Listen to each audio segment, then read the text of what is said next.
Faraday from No Envy Beats. What's good? So I'm starting this series about iPad beat making and basically only using the iPad, no MacBook, no Windows, nothing else, no hardware, just my iPad. And before we get started with how to do that, what apps to download, where to get sounds and samples, I want to talk about the benefits and kind of like what happened across the journey to where we are now with the iOS platform and music production. All right, so I've been making beats and music on iOS since the iPhone 5 came out.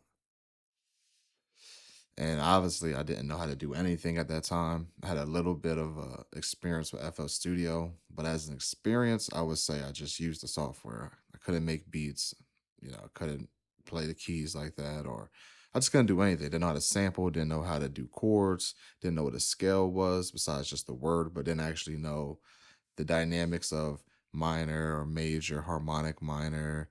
I just didn't know anything.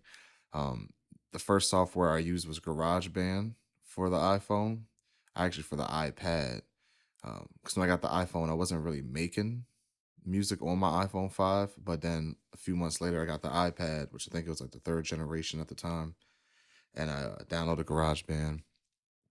And I came a long way, and so has the software, so has the operating system and the hardware of the iPad. I would say in today's standard, you could just only use the iPad if you wanted to. Everything you can do on a computer, you can do on the iPad. It's just different or a different way to go about it. Not necessarily harder or easier, depending on which DAW you use on your your laptop or your desktop, and vice versa with the iPad. There's a lot of apps, and they're number one. One of the first points is a lot more affordable. Beatmaker 3 is like $30, 25 or $30. Cubase's 3 is $50. Loopy Pro is like $30. GarageBand's free, and that you can record audio in and make beats in. They all go about it differently, but even like Koala Sampler, which is probably my favorite DAW right now, or whatever you want to consider it's a sampler, but I mean, it's dope. It's simplistic but complicated at the same time. Uh, it's dope, and that's like a $4 app. Then app purchase for Samurai mode's like another $3. Like FL Studio for the bare minimum is $100, which you don't even get gross beat, which is one of the major features that people use FL Studio for in regards to like trap and modern day hip hop beats. Um, if you want the full version, it's like $800 or something. Ableton's the same thing. The cheaper you go, the less you get. Reason you can use monthly now, but I mean, I'm not really. If you're going to buy it, if you want to make music, another tip: buy the software. You spend $500 or so on software if you want to use just like the computer and disregard this whole entire blog. If you spent $500, I bought Reason for $500, and I didn't give up learning how to use it. I love Reason. I got it when it was Reason 10.